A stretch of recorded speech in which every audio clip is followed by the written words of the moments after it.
You're listening to Live Wild Radio, the part-time adventure podcast. Join us as we explore how outdoor adventures build mind, body, and spirit. And we're back. We've been doing more and more remote episodes. So we've done them from people's like coffee tables and picnic tables and backyards and, you know, all that kind of thing. Up to this point, probably our coolest was Cody Bradford's van. Yeah. But today we're in Gus's climbing garage. It's officially known as the Get Strong. Oh, the Get Strong. There we go. Because, you know, after Lance Armstrong sullied, you know, the Live Strong will get strong. So our guest today, if anybody climbs in Ontario and you either have the Southern Ontario Escarpment Guidebook or the Northern Escarpment Guidebook, a fellow named Gus. How do you pronounce your last name, Gus? Last name's Alexandropoulos. Okay, because I'm like, once I'm beyond 3 syllables, I'm kind of fucked. Listen, most of us are, trust me. So if you've climbed in Ontario, you owe this man a thanks because he sort of took the kind of old school guidebook, that we'd been running for years and created like a modern guidebook, good maps and color pictures and lots of history. And I at this point, I just want to interject, like Justin Dwyer, the co-author, huge work. I mean, I don't know if I'd have been able to do this alone. And the fact that he came on board and we worked together to finish this is absolutely amazing. And he continues to be proactive in the development and documentation of the history and the accomplishments in Southern Ontario. The man is quite. Everybody owes him a huge thanks as well. Yeah. Don't worry, Justin. I was going to get the... It is Gus's, on the show. If you were here, then, we'd put Gus. I tried to bring him down. He didn't. Couldn't make it. But so one of the things for anybody in Ontario to sort of understand is that while we don't have like the famous big mountains, we've got like a climbing scene and a climbing history that's both, unique, interesting, has a bit of that, what's probably the best way to put it, with being, on the east and being not big, almost like an inferiority complex. That's actually absolutely correct. And there were periods throughout climbing in Southern Ontario where people were terrified to grade things what they really were. Because, hey, we're in Southern Ontario. Yeah. We can't be climbing that hard. Well, and that's one of the cool things is like this is one of those sandbagged areas where you do a 5.9. Oh, God. And guess what? If you were to go to like any modern area, like go down to the Red River Gorge or go to Red Rocks. Easy. Yeah, you're like... you feel good. Yeah, this is not a 5.9. Yeah. This is, this is a much harder climb, and I've seen things like there's a route. I was talking with one of the guys that put it up, like at the new routes at Rattlesnake. It's labeled as a 5.6. Sure. And he's like... When I did it, I called it a 9, but they said it's a 5.6. So if you come from the gym and you go outside and you climb a lot of the escarpment routes, the thing to know is gyms are graded to make you feel good about yourself. That's always the case. It's a business. And I mean, it's not a bad thing. It's just like, hey, I'd like you to come back. And you won't come back if you feel like you're completely inadequate. So we're going to make the grades a little softer. And then you get really that huge contrast when you go outside in Southern Ontario where the grades are not soft at all. And in fact, the pendulum is in the other direction. Yeah. Like sandbags in some cases. Like when I started back in the 80s, you'd have people who would go, well, we can't be that good. Right. So, we're just going to call this one a 10. Right. And they sort of feel like they're going out on a ledge with that. Absolutely. Taking and it's that like, risk. Really an 11 or a 12. Yeah. And you don't want to be called out as being pompous enough to, hey, I think I climbed at 5'11 or 5'12 or even 5'9, depending on the decade. You don't want to be that person that's saying I'm pushing it to the next grade because, hey, it's Ontario. Really quick story that kind of drove this point home was Reg Smart and Ziggy Isaac were training to go do some big route in Yosemite, and they were there and they were doing all these warm up routes, thinking they weren't ready yet, and they bumped into John Bacar, who at the time was like God when it comes to free climbing in Yosemite, and they said, yeah, we're hoping to do this route, and Bacar asked them, so what have you guys done? And they listed off their resume. And he goes, dude, you guys are like more than capable of doing this route. Just get on it. But they just didn't believe it, right? Like you're coming from Southern Ontario. How the heck can you be climbing well enough, right? Yeah. So take us back to your early climbing days or outdoor days. And are you from Southern Ontario? I'm from Southern Ontario. Yeah. So to give us a little bit of kid always interested in doing stuff in the outdoors. Used to be in cycling pretty seriously. Got into a bad accident. 1986, I kind of started rock climbing.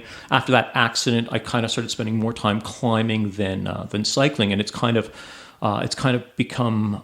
I mean, it's become who I am to some degree, right? It's taken over my life. I'm pretty passionate about climbing. It was very different. Kind of started. The way most of us did back then, which is you picked up a magazine or a book. Magazines were popular, so were books.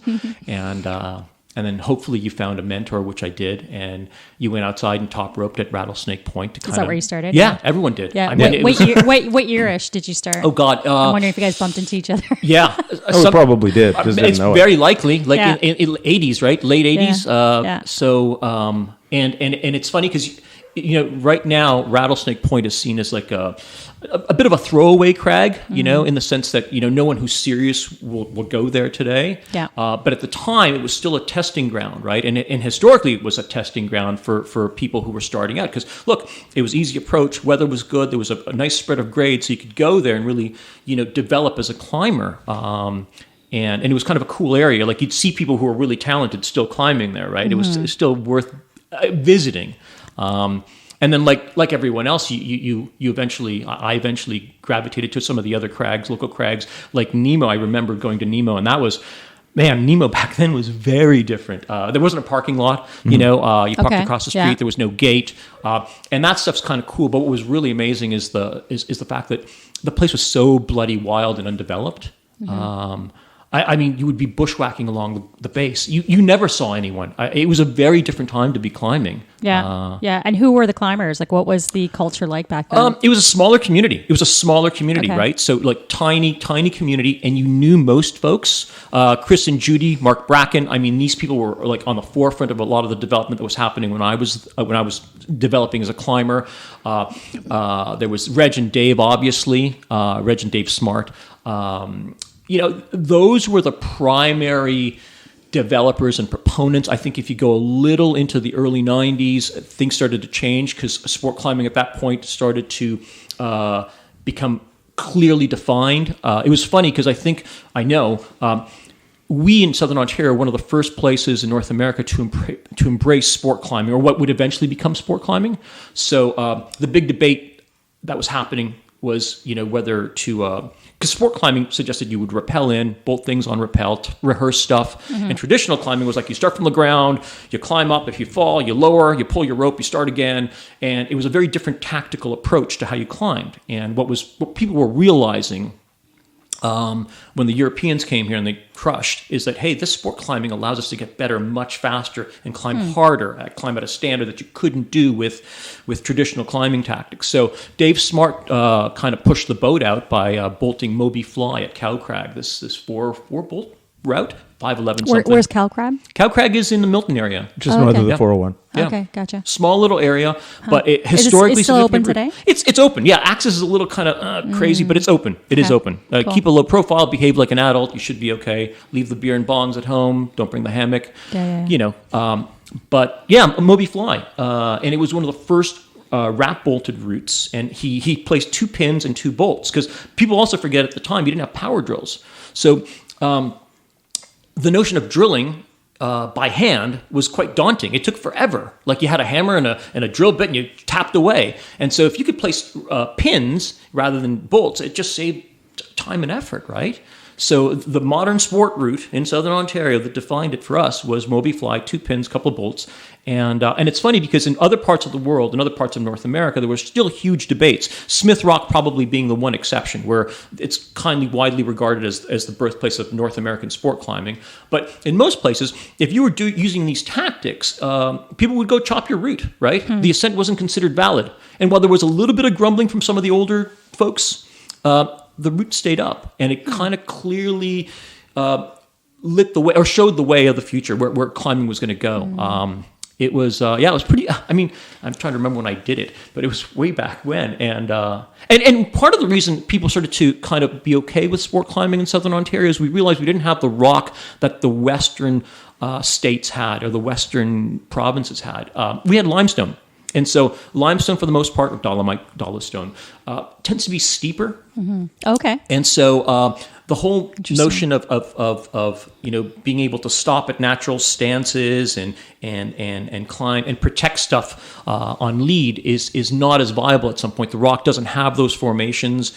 As it gets harder, it becomes more blank. So bolts are considered acceptable. And you used to have to drill on lead. You'd climb up, you'd place hooks. Holy shit. Yeah. It was quite crazy. And it made sense to some extent if you lived in Joshua Tree or in Yosemite, where the low angle rock allowed you to do this. Right. I mean, you still hit a point where you couldn't push the boundaries, but it took longer to hit that point in some of these areas. Okay. When the rock is steeper, that point gets hit pretty fast, right? And so like bolting on rappel made sense for Southern Ontario. It really did. And you saw an explosion of it. I mean, a lot of early bolted routes are, it was quite amazing how visionary some of these folks were. Yeah. But it was pretty much a war between trad climbing and sport climbing. It was, but less so in Southern Ontario, which is amazing. There were a few like dogmatic individuals, but it was kind of special because we didn't have that full-on bolt chopping war, right? In other parts of the world, it was full-on. Gotcha. Like people's cars would get a smashed. clash of generations. Literally. A little like what we're seeing today. Well, and it's funny now, the people that complain about bolting aren't old anymore. There's the occasional, They're not. But most of the time, it's young people. Absolutely. and it's funny because they want to. It's amazing because when you have choices, you can choose to want to live in the past. Yeah. But everyone at the time, or many people at the time, when this was going on, was like, "Man, this is great. It's going to let us climb on rock that we wouldn't be able to climb on before." It's a new challenge. Well, and that's the thing. Like, sort of the perfect illustration, I think, is like Nevada between Red Rocks and Mount Charleston. Oh, God. Red Rocks is sandstone.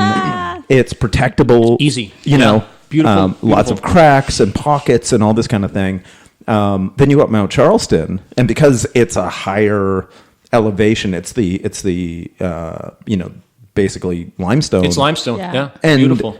even though it, like, from across the valley, it actually looks like blank granite because it's compared to our kind of fractured and chaussy limestone. It's very smooth, monolithic. and featureless, absolutely. And you have just areas where it's just been grid bolted because they've accepted. Because not only is it a case where there isn't places for placing natural protection, limestone's not the best material to place cams or nuts. Yeah, so that's like almost every 2 feet is what it was, two or 3 feet. Z clipping was one of those things. It's the only area I've ever run into where I'm like, I actually Z clipped, and went, oh fuck, because like literally you reach a foot from you to grab your rope, and the bolt's already, but that's one of those things. Like now we seem to be maybe more pragmatic in the sense of going, okay, limestone, yes, you can trad climb on it, but you're not going to trad climb hard. You bottom out pretty quickly. You run out of options that are viable for hard trad climbing pretty darn quickly in Ontario. Dave Smart said something really interesting. Yeah, there's tons of great trad climbing in Ontario. Unfortunately, those routes are about 10 miles apart. Yeah. So his point is, like, you've got this escarpment every 10 miles. Maybe you'll find something that's worth climbing on gear, and the rest is better put bolts in it if you want to climb it. And the way I look at it is like, as long as it's sort of done in a like smart, thoughtful, and competent way, then it's safer for everybody. Absolutely. It does make the climbing more accessible. Absolutely. Because nobody learns to trad climb in the gym, but they can learn to sport climb in the gym. Absolutely. And then from there, I think one of the biggest things is, there's, from a commitment standpoint, money-wise. Sure. Buying a gree and a dozen quick draws. It's way cheaper than a trad rack. Yeah.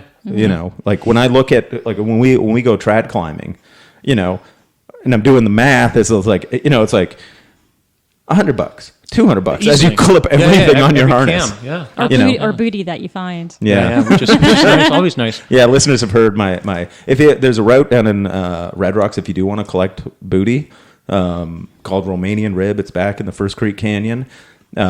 Everybody seems to do it not based on the guidebook because like when you have 1,000-foot route with like 3 lines, right? and no pitch 1, pitch 2, pitch 3. I've been on a few of those. People tend to run off mountain project directions. Yep. And pitch 6 is wrong. Lovely. So then they end up bailing, leaving, hundreds and hundreds of dollars of gear behind. Just keep collecting. And when you get brand new shiny cams. Oh God, it feels good, doesn't it? Yeah. Like it pretty much paid for that trip. So Or at least man. justified the trip, right? yeah. Well, hey, what I thought was hilarious though is more the thing you run into is that with brand new shiny gear, and it's a moderate, it's a 5.7. Sure. And down there a 5.7 is pretty soft. No, it's Red Rocks, yeah. They ran into the thing where they're doing a big multi-pitch without. Well, obviously they got off because they bailed, Sure. right? But the whole thing of like having those skills to go, okay, we're off route, we still got to get to the top because that's where the wrap anchors are. And it's one of those things. It's kind of like the people that go backpacking or hiking in the mountains on a day hike with no headlamp. Right. You just sort of go, if things went a tiny bit more wrong for you, What would happen? you would have been fucked. Absolutely. Yeah. Right? Because my thing was, well, worst case, I know how to aid climb. So Yeah, you'll be fine. yeah, like we were off in this gully and I'm climbing over fallen trees and everything because Right. it was off route. But you just keep going. And, Absolutely. there was a Yeah. couple spots I had to do a bit of French free and you get through. And it wasn't particularly hard climbing. You had a skill set, right? You developed a skill set. But what's interesting is that it never would have occurred to me back in the day to attempt something like this without having all of those course. other skills. Of course. Right? And today it's quite common people venture onto these routes Sure they without do. having the skill set or the understanding or the knowledge, right? Yeah. Because like part of it's just being cheap. Like I'm not when I bail, I'm not leaving, course. $750 worth of gear. Like 5 cams, a nut, slings, carabiners, like that's just an assload of stuff. It truly is. But also you run into the thing, like unless somebody's hurt, Sure. you backtrack a bit A and little then bit, yeah. Sort it out. figure your way up. Yep. Because and I guess that's the thing. It's like a lot of people don't know how to aid climb. Yep. And when you're in the big multi-pitch stuff, like if you get that stretch where, maybe it's 15 feet, but it's just right at your limit. Yeah, through it. in over your Yeah. head. Yeah. That's what it was. Yeah. Yeah, just put a cam in, Yeah, put I'm glad I wasn't- Free French through it. Go. Yeah. Pretty Yeah. happy I wasn't on that one. Yeah, it's so funny because Somebody else lead this. because there was 3 of us. So she decided, we'd climb for 2 days. I have a slight fear of heights, by the way.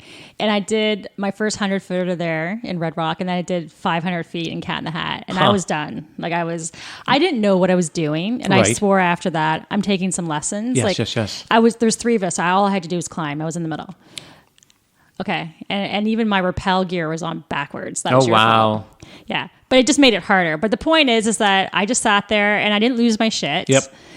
I even did a traverse and something. He's like, "Oh, well, what if you fall?" I'm like, "Oh, it'll be fun." You know, Yeah, like yeah, I'm just yeah. trying to keep my shit together, get off that. Stay calm. I even Yeah. peed my pants. Well, that's sort of one of those things that, Yeah. Long story short, I went to the spa. They did this thing. Yeah. And I gave you my Garmin InReach, so it was good. Contact me. So anyway, that was But that was sort of one of those kind of fun, epic adventures that wasn't, but just it really illustrated to me that the number of new climbers that are attempting big-ish things Sure.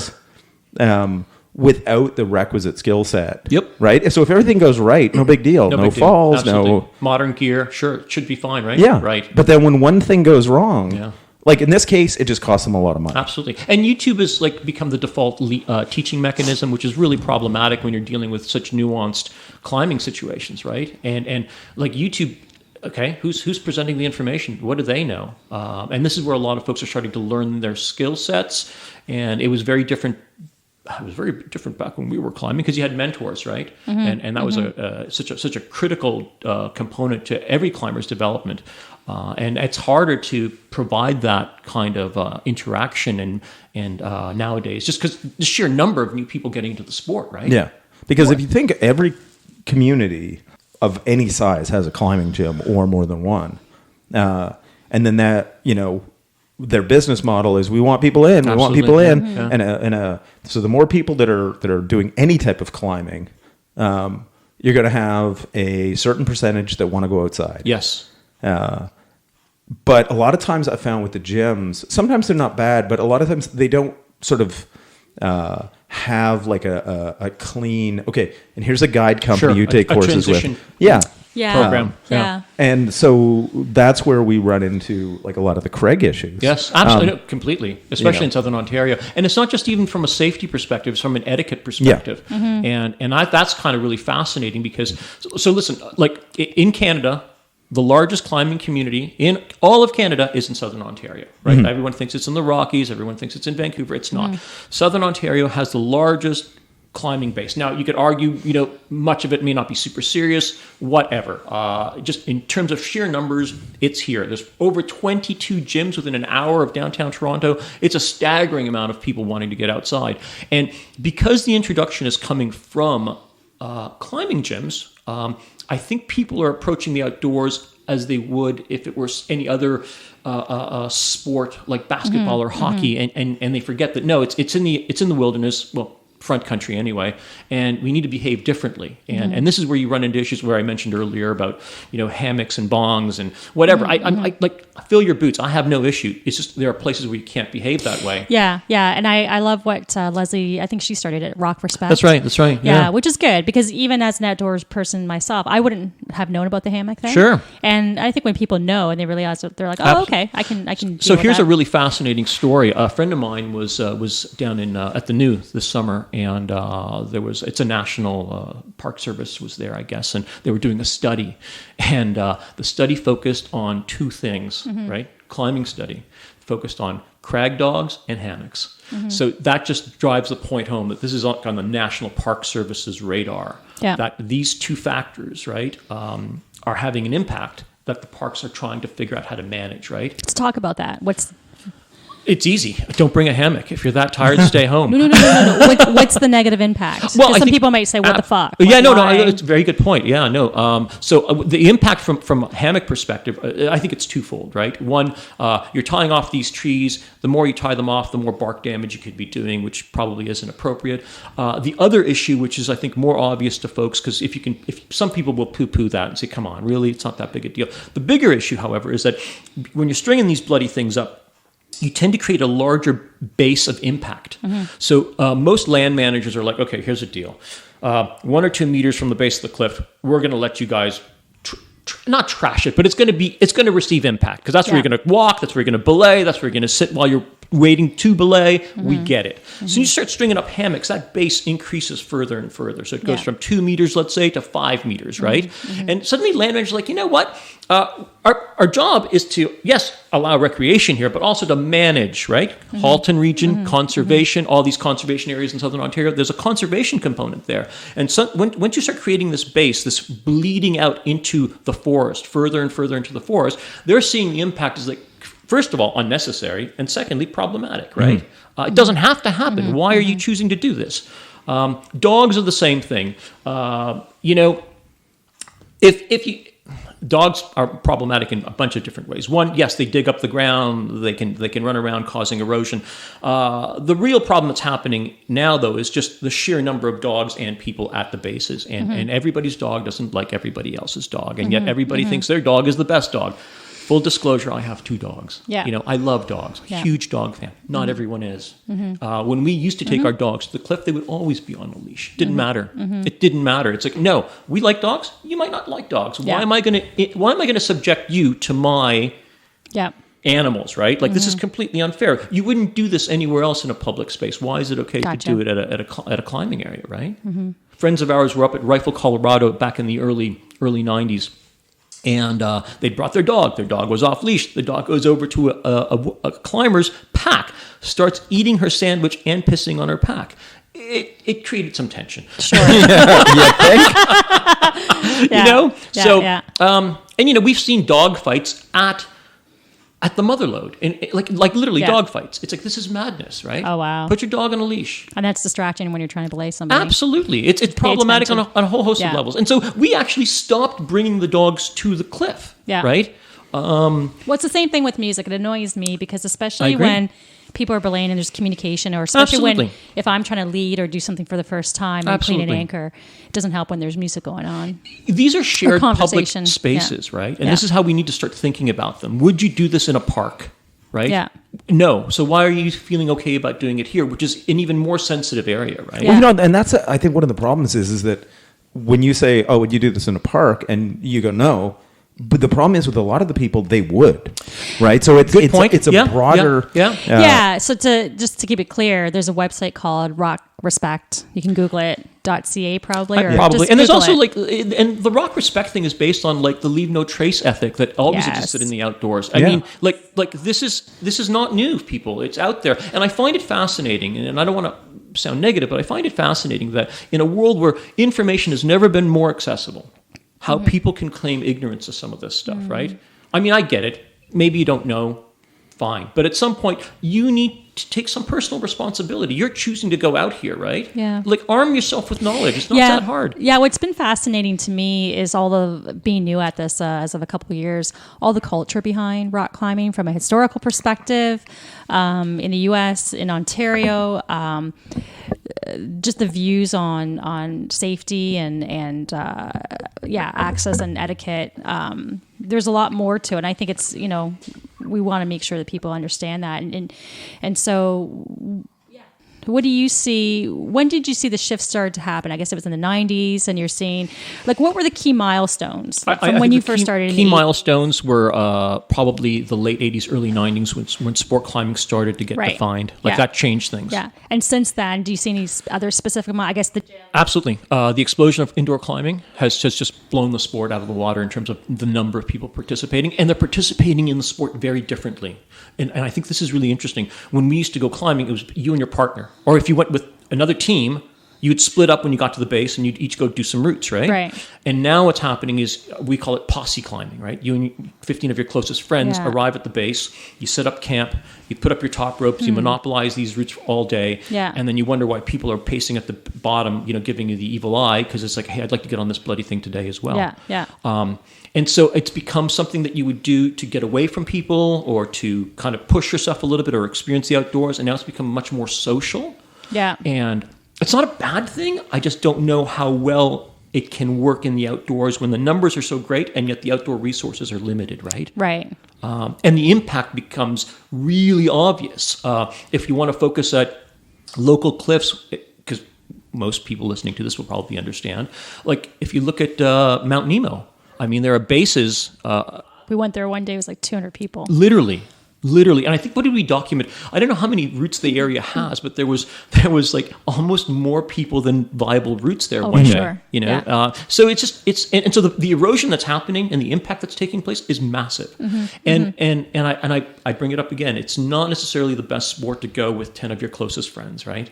If you want to go climbing, go climbing. Absolutely. Yeah. If you want to do something social, maybe the gym is a better place. I don't know. Yeah. But some of these outdoor areas can't sustain this kind of traffic and this impact. Yeah. And land managers are becoming aware of it, and it could negatively impact our access to some of these areas, right? Yeah, when I think, like, if you go hiking or backpacking in the Adirondacks, they limit your group size. Do they really? Yeah. That's amazing. And, Makes sense. if you, whether it's the camping part of it, the hiking groups, like literally if you're in part of a group that is bigger, your groups have to be at least a mile apart.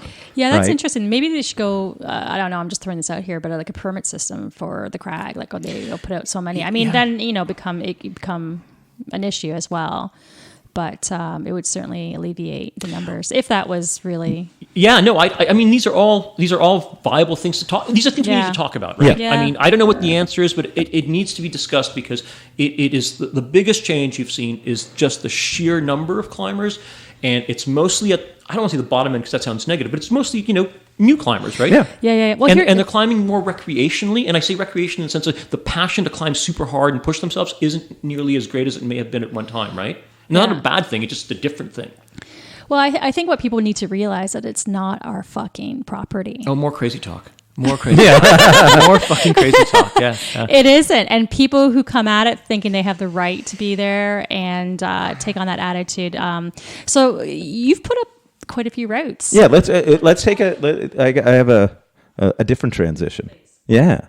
So Because this is one I've always wanted to actually talk to you about. Was you started as a climber? Yes. And got into climbing. At some point, you did that switch to route developer. Correct. Right? You still climb, obviously. Yeah. But that's a part where most people go, and I find this hilarious. They go out to the cliff. There's bolted routes. There's nice hardware.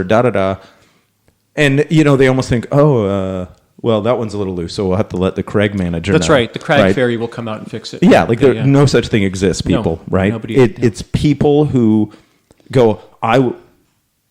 Generally, right? I want to climb this, so I will rig it. I will bolt it. Absolutely.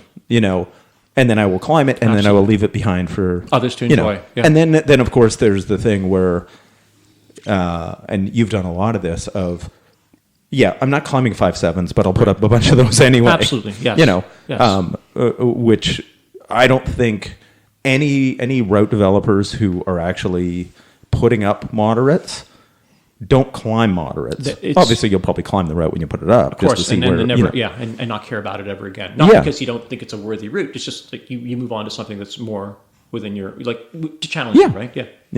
Let's talk about the transition from I likes rock climbing to I'm going to make rock climbing. So for me, I mean, listen, anybody who says there isn't an element of ego is probably lying, right? You get to piss on the rock and leave your mark. Cool. And that was a component. And like I said, anybody who thinks that that's not a driving element is not being sincere. That said, one of the reasons for me, my motivation, one of my primary motivations is, remember earlier we talked about how Ontario was really eager to develop sport climbing, or at least what became sport climbing. We were very eager, super ahead of the curve, and then we somehow lost the plot. And by when I say lost the plot, I mean other areas were starting to add anchors to the top of the climbs. Other areas were updating routes with modern hardware, or bolt spacing was being more consistent. Routes were being created with more consistent bolt spacing. And we had somehow stopped doing that, right? I don't know why. I'm not sure why. And I said, this is crazy. I'm traveling to all these places. I can lower off. I don't have to top out on a sport route, set up an anchor, and belay my partner up. I'm sport climbing. I'm not trad climbing, right?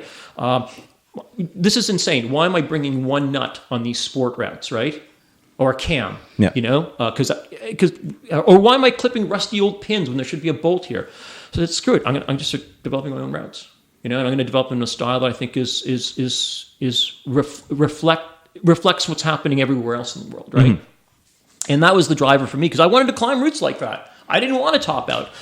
So one of my early routes at Lion's Head, it was a Drunken Master or something. It stopped. And it stopped about, I don't know, maybe 20 feet from the top. And it's like, why? Well, because it's 5.7 bushwhacking. I don't care about that. The route's 13B, right? I don't care about. It's going to stop at the 35 meter mark, and you'll be able to lower with a 70 meter rope.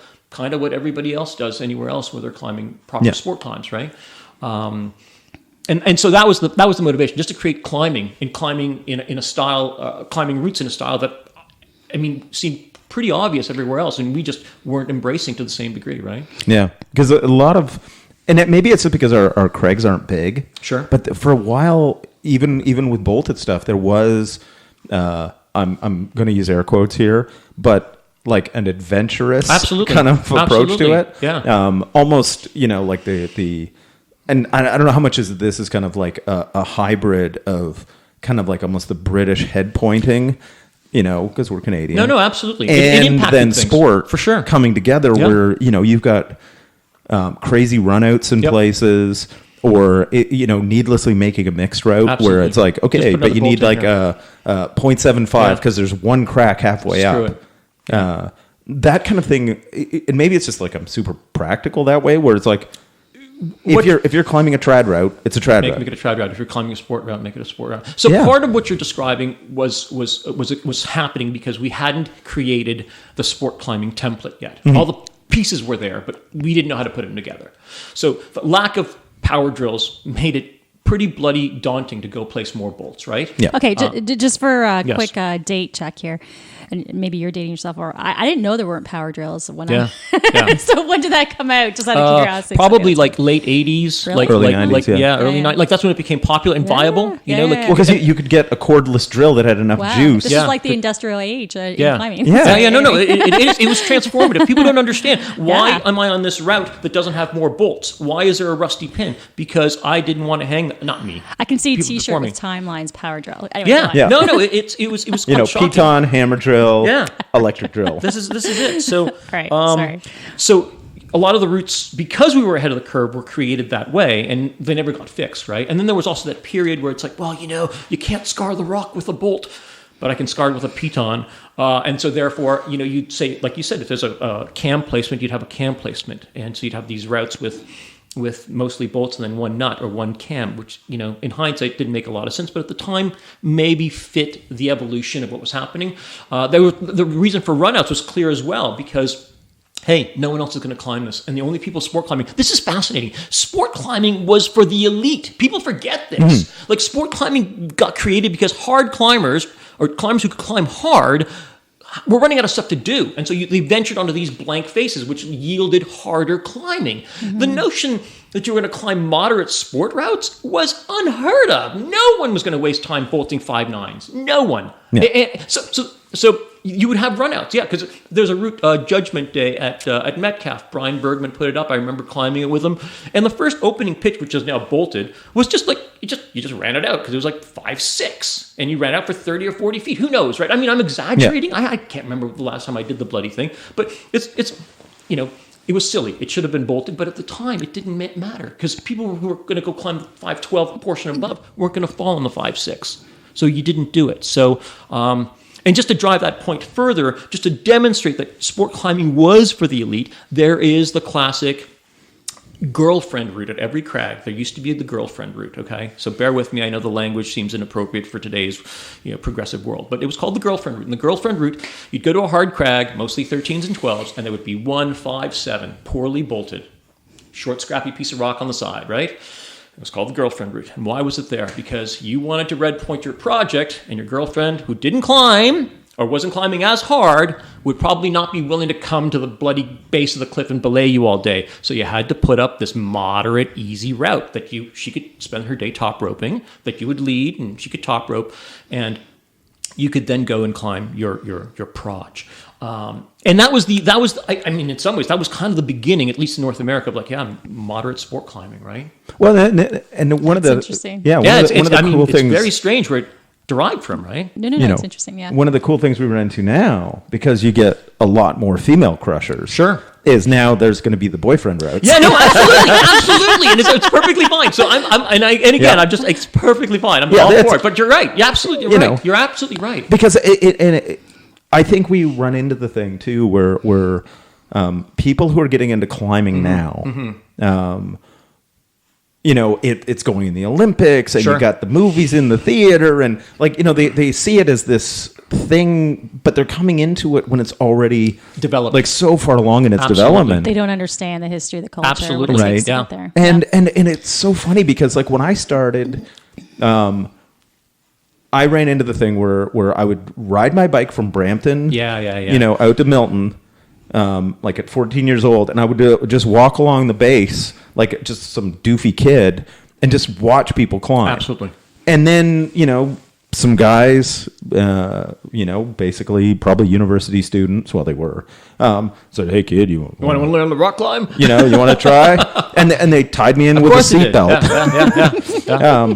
Yeah. And then told me what to go buy if I wanted to climb some more. Yeah. And, they sort of mentored me. Absolutely. Right? And it was one of these deals where it was like, when I would tell people at school, because I just started high school, oh, yeah, like I'm rock climbing. Like I think it's the coolest shit. Sure. And, like, talk about picking something that will not get you girls. Not at all. Right? Not it at was all. just one of those people that is like, you what?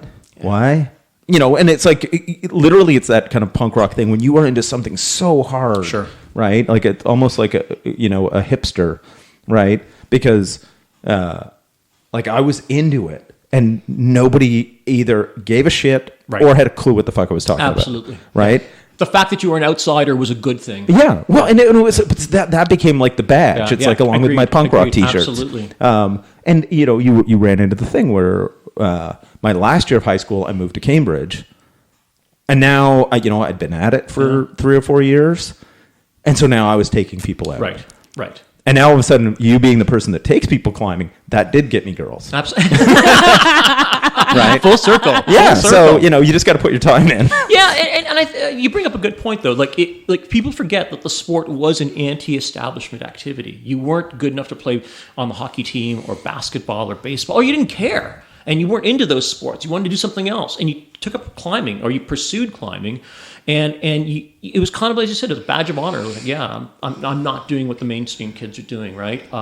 And so, yeah, you'd curse, you'd smoke cigarettes, you'd behave in ways that are not appropriate today. But the sport wasn't perceived at the time as something that everyone was going to do, and you were going to bring your family, and you're going to lay out a children's playpen at the base, and while you climbed, right? Like it was a sport for adults. Right, or people on the outside edge of society, right? A little bit, right? Well, and it really was this thing where it wasn't a social thing. No, like there was you and your little bit of misfit gang. That's it, misfits. And it was like, okay, how can I climb more? You would skip school to go climbing. You would, run into the thing where live in the forest. You did that. Yeah. Where'd you do that? Near Nemo. For the sake of legal. Somewhere in southern Ontario. For 9 months? Goodness. Well, basically, because when I was in basically like a young adult, I DJ'd. And so you only worked on the weekend. Right. So Week is open. I lived in the forest. And it's one of those things. I sort of came up, and there's much better ways to do it now, but I came up with my own self-belay system. Right. And it was the thing. I would just climb the shit out of stuff all day. Go, make my Heidi camp, getting in touch with nature. Work on the weekend, and then, Yeah, then I would basically, because my dad worked in Brampton, so he would go down the 401 every day. So literally, Monday morning, when he drove to work, I would get dropped off. And, perfect. And then usually, depending on when my gigs were, like Thursday or Friday, I would, essentially get picked up by my dad or hitchhike back into town. So it's that kind of thing where it was like early dirt biking. So obviously you ran into the thing of taking and developing routes in established areas. Sure. But one of the other things you're kind of known for is developing new crags. So let's take and go through that, because people do not have a clue. We'll talk about what it's like putting up a route, and then we'll talk about sort of developing a new crag. So obviously you've done a bunch of stuff up in Lion's Head. Correct. And that was sort of an existing crag already. Right. At the time, it was the place to develop in. The whole notion that there were going to be restrictions climbing there was not really on the forefront of anyone's. We just thought the place would stay open, and so it was a good area. So good, tall area, lots of rock. They didn't have the access issues it has today, not to the same degree. And what we started doing there was my friend Richard English, who's a really great climbing partner, still lives in Toronto. What we started doing is we wanted to, that whole notion of like, hey, what have we found when we've gone climbing in other areas? So one of the things we found is like, hey, there ain't a whole lot of sport climbing that requires hanging belays. This is pretty fucking stupid. So we are going to develop an area at Lion's Head, and every route we're going to put up is going to be ground up, i.e. it's going to start from the ground, it's going to go to however high the climbing is, however high it can with viable climbing, and then you're going to lower off. We're not going to do these hanging belays. We're not going to force you to top out and belay your partner off of tiny trees. We're going to create a climbing area that, is like every other climbing area you go to. So we went there and we started bolting existing lines, new lines, and then we also went back and re-examined some old routes and added bolts to the base and added anchors to a bunch of routes so that they could be climbed as proper sport climbs. Shit kind of hit the fan because some folks weren't down with what was going on. I had bolts chopped, gear taken. It kind of soured me on the place, right? And at that point, Richard and I said, well, fuck this. We're just going to find an area that we can develop on our own. And so we started doing the classic thing. It's winter. Let's start driving, start looking, topo maps. Google Maps was not nearly as popular, and satellite images weren't nearly as crisp. So you laid out topo maps, you looked at areas that you think are viable, and you did a lot of hiking. So we spent a winter just driving and looking for places. We stumbled onto Rockwood, and we were like tempted to develop it, and then we realized, this isn't a conservation area. It's probably not a good idea. Yeah. I think there's going to be access issues. So other people have done that instead. Yeah. and it's created access issues. So names shall not be named. And we were nervous about that because we dealt with like tension at Lionshead over some of this stuff, and we just didn't want to deal with any of this. So I remember it was in December, and I'd been driving up near Metcalfe, and I thought there might be a possible ridge of rock there. And I remember with snow on the ground, I stumble in, bushwhacking. I promptly get lost, and I see this little ridge that's sort of emerging on my left. I'm like, okay, I'll follow this for another 20 minutes. If nothing happens, I'll turn around and bushwhack and hopefully find the car and get home, right? Yeah. And as I kept following the ridge, the rock started appearing. It started looking better and better. And it's like, oh my God, there's a massive fucking cliff here. And just to give you an idea how dense the vegetation was, you couldn't even see the top of some of those large walls. Yeah. It was that dense. So this is actually what is known as the swamp. Metcalfe? The swamp. No, swamp. Gotcha. Okay. Yeah, so it was kind of funny. So here I am. I'm like completely jazzed up because I'm bushwhacking. It's winter, but I found this massive cliff, and it's going to be great. And now I got to find a way to get the hell out of here because I'm lost. And so I find an easy gully to get to the top of this cliff, and I look across the valley, and I spot another cliff across the way. So it's the fucking jackpot in one day. I'm like, this is insane. So kind of get a sense of where I am, get back down, bushwhack out to the car, and drive home, tell Richard we make plans for that weekend to go check out this new crag. The second crag, so we can decide which one we want to start working on. And so I'm assuming it's going to be the same gong show in terms of like long approach, bushwhacking, and we're like prepared for an epic. And we walk down this trail for about 10 minutes, walk uphill for about 3 minutes, and there's this cliff. And that's the Qaeda Cliffs that we named because at the time there was this war going on. So, and I'm like, okay, look, here's the deal. The rock quality here is really good. The approach is really short, and it's just like low-hanging fruit. Let's build this place. So we did. We established that area. Spent some time climbing there, obviously, and then we turned our attention to the swamp, and that was a whole new level of madness. Oh, it's so beautiful. We went there for the Beaver Valley Climbing Festival, and that was my first time. I just wanted to hike the place. It's a beautiful area. It is, isn't it? Oh, God. Yeah, all the crevasses, and then we brought my kids the week after. There's lots of moderate climbing. Oh, my God. It's perfect. Yeah. I mean, I only could do a couple. But no, it doesn't matter. It's just such a beautiful spot to be and hang out. And no, it's nice to hear that. I mean, that was our goal. And so with that cliff and Qaeda, we kind of just employed modern climbing tactics. We're like, no. Yeah. So we did some things there that at the time folks would have probably not been super psyched about. But again, it was just like build proper trails. You need to build proper trails. People need to stay on this trail to minimize environmental impact. And there's no way anyone's going to come in here and use the area if they can't walk in relatively easily, right? Yeah. Well, when we came in, they had that, I guess it was a detour trail down that little narrow passage. That's right. Super slippery. And then that accident happened. We thought about it afterwards, and then we came back the week later, and it was detoured back to the original trail. Yeah. And it's a good thing because, well, it's unfortunate that during that accident, they probably had to... They did. They had to use the old trail to get out. Yeah. So I mean, these are some of the things you need to consider when you're doing some of this stuff. And I think what I'm really kind of proud about that cliff is there's a bunch of things I'm proud about that cliff. And again, it was developed with Richard English. My wife, Christine, she was... she bankrolled the bloody thing. I mean, let's be honest. I mean, the amount of money she poured into that, buying hardware and just doing the most basic crag work, which is not very glamorous, but it's so critical, like building trails and moving deadfall and I mean all that stuff that is not very, it's not glamorous. People don't want to think about it, right? Yeah. The glory comes with the drill, when in fact what makes an area viable is all this other infrastructure stuff. Yeah. Do you ever get people asking to help out and yeah, we do. with, by the way, I also want to give huge props to Nathan Kutcher and Rebecca Lewis, because when they came on board, their energy was like massive. Richard English was great, an old climbing buddy. I mean, I for the swamp area? Yeah. So these people were like really critical in terms of the Nice. amount of work and energy they put in, like massive. Do people help? Yeah, they want to help. I think sometimes they don't know what it involves. Yeah. Most of the work that was done at the swamp, all the development was done in the middle of the winter. What happened was Christine and I would wake up. If the high was going to be -5 that day up there, it was worth going and working. Okay. If it got colder than -5, Yeah. it was like, it might be a little too cold. But -5, if you were active and doing stuff, made sense. Yeah. So, I mean, look, I'll tell you what happened. We had to cut down trees, create bases, all those staging areas that you saw, all that had to be created. You couldn't walk along the base; it was so densely vegetated. Wow. I mean, I'm not kidding. I remember sitting there one day, and we were climbing at this one sector because we started developing it from the other direction. So where you came in from, Yeah. that was the last part of the cliff that was developed. It was all developed from the other direction. So there's another access point? There is another access point, and so. As we've got this cliff almost done, we realized, man, this is a big area. It's going to have like 150, maybe more routes. Where are people going to park?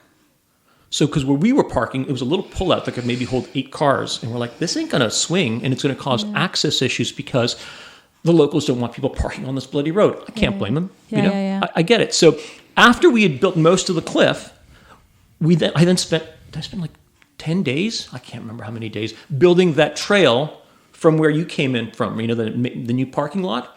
So we literally built That's a the new way we trail. came in, right? Yeah. Wait. You guys built that parking lot? Not the parking lot, but the trail off the main trail. That was like that trail. Once you get off the main Bruce type trail, that took about 10 days to build. Yeah. And people this is the work that nobody wants to do, right? Or Really? if people, it's harder than you think. That. It's harder than you think to get folks out. Yeah. And then it's also problematic because the ideal time to do it is usually when the weather's kind of crappy. Gotcha. And then to be blunt, some of the things you have to do, not everybody's going to be down with it because, it's like you're disturbing nature. Well, we are, briefly.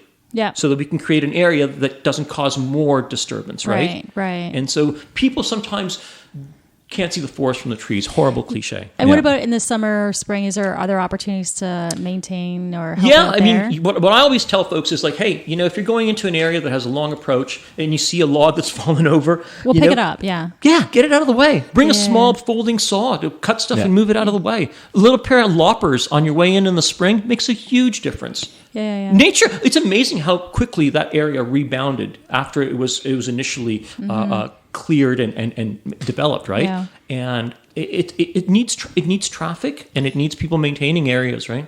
So you developed that one. When did you find it? When did we find it? Yeah. Probably. What year? My memory's Ish. horrible. 2000 and something. I don't know. 2004, 2005. Okay, Maybe. and Something in then that when area. was it? When did people Open it? That turned into a real gong show.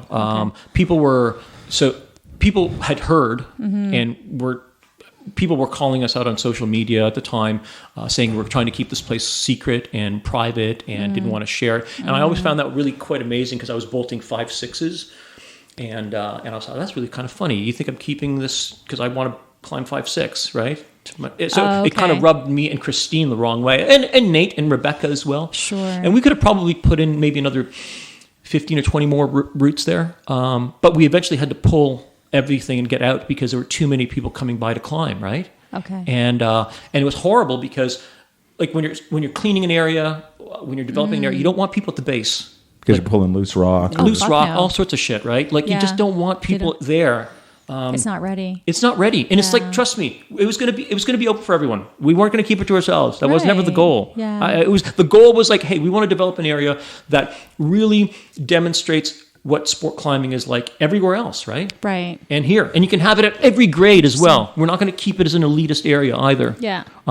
So we went in and we literally said, and Dave Smart was actually helped us with a bunch of routes as well. We said, when Richard and I started, we said, we're going to develop every route starting left to right, regardless of the grade. It's just literally go down the cliff. And rather than cherry pick and leave stuff, we're just literally going to move across and bolt and equip everything that was worth climbing. So how many climbs are there today? Over 150 routes. Holy shit. Yeah. And so if anybody who's, new to climbing in the last 5 years, basically each bolt's going to cost about $5. Yeah. Right. Yeah, realistically. And a hanger's sort of in the same. So, and then your anchors are more. Yep. So if you climbed a sport route, that let's say it's got 8 bolts, and anchors, you're probably looking at about $120 worth Easy. of hardware. Yeah, absolutely. And that doesn't Right. take into account the individual's time, their gas, the fact that they could be doing other things, the drill they need, all the tools they need. Accommodations, yeah. Drill Food. bits, yeah, like. Yeah, all that stuff.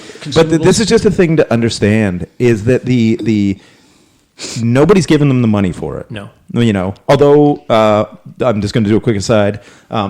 Gus's website, OntarioClimbing.com. If you go there, there is a link, like in the forum, there's a link to the Hardware gear fund, fund, yeah. the hardware fund. If you enjoy climbing in Ontario, go donate. Thanks, man. That means a lot. Because it just comes into a thing. Like right now, most developers, obviously some of the stuff the OAC's done, they've raised some money and Sure. what have you. But most routes that you climb, it came out of the route developer's pocket. Almost exclusively, this is the case. Yeah. Almost, I mean, it's infrequent when somebody when the funding comes from some third party. It's usually out of the developer's pocket, right? This is why I said Christine, my wife. I mean, the amount of money she threw at this cliff was staggering. So here's a funny story. We were living in a basement apartment in downtown Toronto, and when we were developing it and we were trying to build the trail into the swamp, we thought, okay, you know what? We have a little bow saw. And it'll be fine. We'll be able to cut some trees out of the way and build this trail. And we need to buy a bigger bow saw. We Yeah. bought a bigger bow saw. Yeah. And I'm like, man, we might need to rent a chainsaw for a day. We rented the chainsaw. And rented the chainsaw again and said, it's going to take longer than a couple of days with the chainsaw. So we need to buy a chainsaw. So we're living in a basement, 560 square foot basement apartment. And we go buy a steel MS-260, which is the smallest pro saw they make. And then we sent it off and got it hot rodded, so it had a little more power to weight ratio. The power to weight ratio was better, and I got some safety gear so I didn't kill myself. And it was about $700, $800 worth of chainsaw. And I'm like, we didn't have a lawn. You know what I mean? Like when we were living, this was purchased to develop this cliff. I didn't begrudge it. It was kind of cool, but Christine paid for that. I mean, like her earning at the time was better than mine. So the fact that that just shows you the amount of crazy gear you end up having to purchase and the amount of money you end up spending. And Nate was the same way. All those glue-ins are expensive. It literally is being funded out of people's pockets. It's I mean, talk about giving back to a community, right? Like it's an incredible sport where people will do this out of their own pocket on their own time when they could be climbing. That's what people forget. Yeah. Yeah. So it's one of those things. Like if you guys want to, basically help out, don't think, okay, well, I'm going to go start putting up roads. Like, because and you're going to have run into this a lot. You've got to choose right rock quality, area, access. There's so much shit going on. So many variables. And so there's nothing to say don't aspire to get to that point, but I know that there are going to be people who go, oh, I can do that. Yep. They buy a Hilti. Yep. And then they start fucking up by making routes in places they don't belong. You've just nailed it. And then in today's environment where access is such a huge concern, you just can't afford to be doing this shit. You just can't afford to be making those kinds of mistakes. And they've happened this summer. I mean, somebody was very eager to develop routes, went and bolted this thing. It was a fucking giant Jenga pile of loose blocks. And, in the process, cut down a bunch of trees that didn't need to be removed. And it was unnecessary, right? And it didn't add anything to the area. In fact, it was more problematic that it had been put up. Wow. So, and it's like their intentions were gold, right? Yeah. So it's good. It's good. I'm super psyched you want to do stuff and give back. But they could just connect with you, and absolutely. maybe there's other ways and that have they can conversations with the small community that's very eager to share. For the most part, nobody's keeping secrets. It's like, what are you doing? Let's just work together. Yeah, because and I guess that's one of the problems you run into with. There isn't like a standard, right? Of that you can go to route developing bolting school. There is not one here. Yeah, because and there's it's one of those things too that people don't quite get is that you find this cliff. It's covered in vegetation and loose rock. You're going to be, there with crowbars. Absolutely. And partway lower yourself from the top. All your rope is sort of bundled so you don't drop shit on it. Absolutely. And you're prying the loose crap off. You're taking a brush and scrubbing the shit out of stuff. Yeah. Because these beautiful exposed features, rocks that we climb on, occasionally you'll get natural areas that exist that way. But in many cases, you need to help them along. Yeah. To be quite delicate. Because the loose shit's got to be down because it's going to kill somebody if it falls. And then it's dirty. Absolutely. And then there's other sections where, look, this is a really loose feature. It's too big to knock off. It's kind of important. And then you end up having to reinforce it with stainless steel rods, right? Yeah. So like there's all these, it's really crazy engineering. And it's really quite funny. Christine at the time was working, had gone up to a mining project in Northern Ontario to oversee some of the processes that were taking place. And she comes back, she goes, dude, what you guys are doing with those steel rods, it's exactly what they're doing in the mines to keep them from collapsing just on a larger scale. So she felt really good about the solution that we had come across on our own. Is she an engineer? What is? She works in occupational health and safety. Gotcha. So her, she was a consultant at the time. Yeah, aware. so she wants to make sure nobody gets killed. Yeah. So it was quite good. So when she came back, she goes, "That's exactly what they're doing to keep the mines from collapsing. Good on you." Yeah. That would be a cool documentary, from the search of over time to capture that. And I think part of the reason why you don't see a lot of that in like the broader climbing, I think the making of the sausage, so to speak, You've nailed it. is, it's like, oh, you're wrecking nature. It's like, well, do you want clean rock that isn't going to kill you? Do you want to climb here or not? You got to clean it up. Yeah. Do you want to climb? And people don't get that. And that is the classic thing. It's like everybody loves sausages. Nobody wants to be around when they're being made, right? Yeah. And I mean, that's why the route there is, Nate called that one route the sausage factory, right? Because we had been joking about this stuff. And it's like, yeah, it's exactly it. It's like people want to climb this. It's a great 5.9. Nobody wants to see what happens to what's involved in making it a 5.9. That's worth climbing. Yeah. And that's funny because it just wouldn't, you said sausage factory. That made me think about sort of the current, I'm not even going to be delicate about it, but the I guess we'll call it controversy about route names. Sure. Right now, because we understand that one sausage factory came about because people don't want to see sort of how the sausage is made, and nice metaphor. Sure.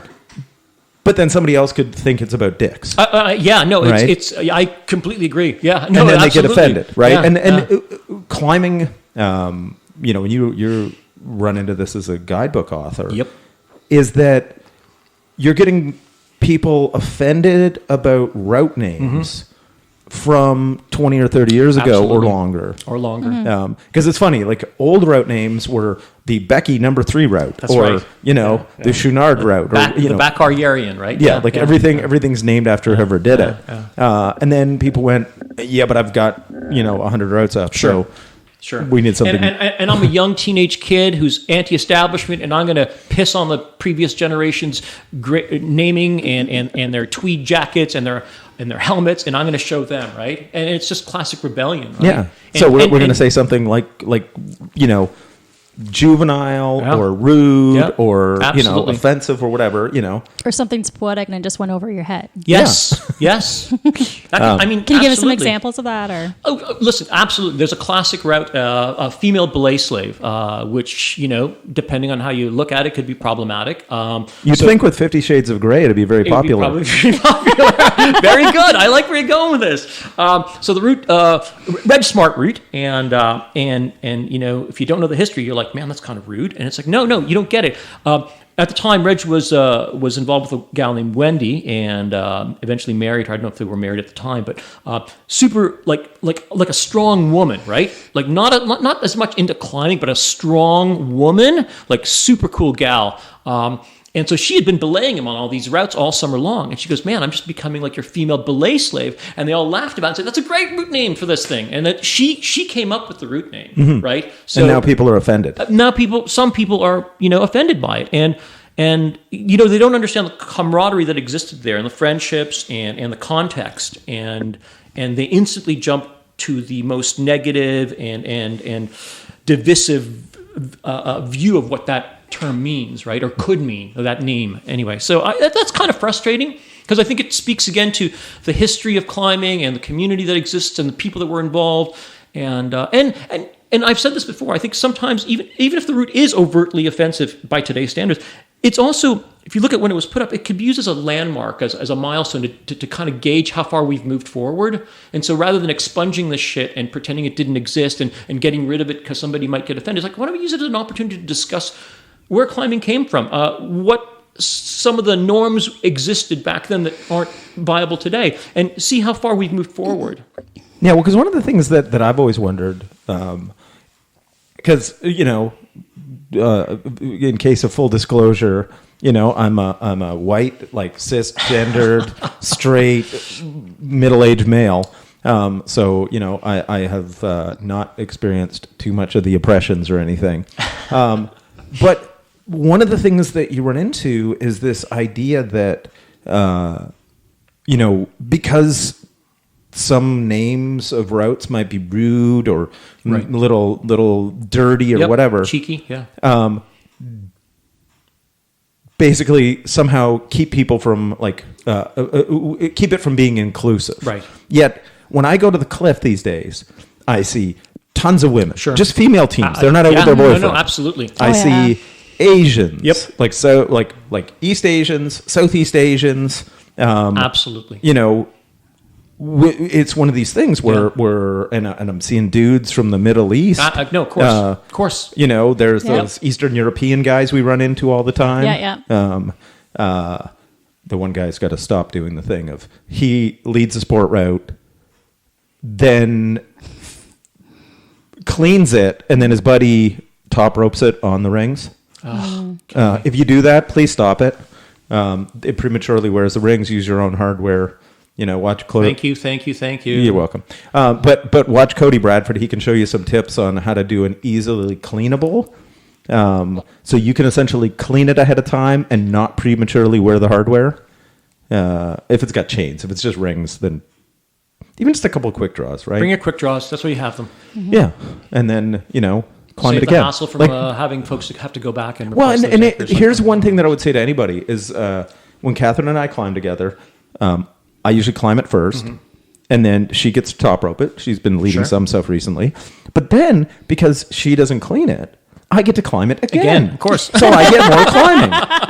You're like, this is perfect. I get to climb it again. Well, it's laps, right? Yeah. So look on the bright side and don't, top rope off the fixed hardware because that's out of somebody else's pocket. Yeah. I don't see you ponying up to put new rings there. So that's one of those little. Thank you. Yeah, and I think too, you've got yourself, Gus, and others that are very experienced and do not need to, put up a new route that's a 5.6, 5.7. You're not doing it for yourselves. No. So this idea of, the older generation or whatever not welcoming new ones, that's not true at all. I don't think so. It's funny. All these moderate routes, I don't begrudge putting them up. I enjoy the process, but they're definitely not for me. I mean, I see the need, right? Maybe in 10 or 15 years they'll be back for you again. Right? So maybe what you're saying is just insurance. Yeah. Just so that way old Gus is going to have some routes. Just saunter up there in my walker. Yeah. But it's clear that there's a need for routes at this grade, right? Because more people are coming out to try to enjoy the sport that I love so dearly, right? So I don't begrudge them for loving the same thing I love or wanting to participate in the sport that has been so transformational for me. So yeah, we're going to help create infrastructure, to be quite blunt, that will allow them to enjoy the sport, right?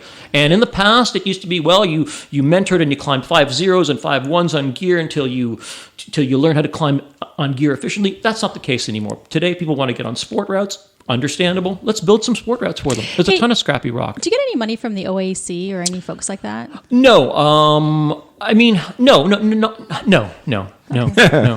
Huh.